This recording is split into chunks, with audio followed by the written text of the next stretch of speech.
If you are responsible for your team's work schedule, the application we offer you will save you a lot of time with ease.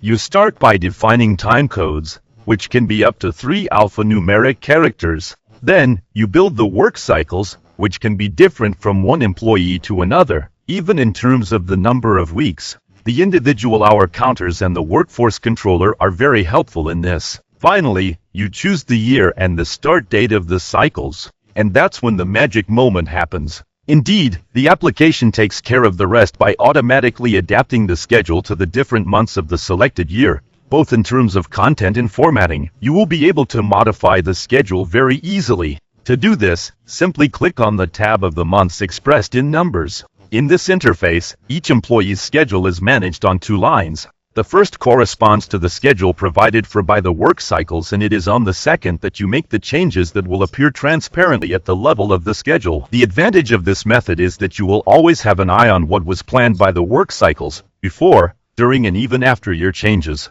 The changes made have an impact on the workforce controller and on the hour counters, which greatly facilitates the management of absences and replacements.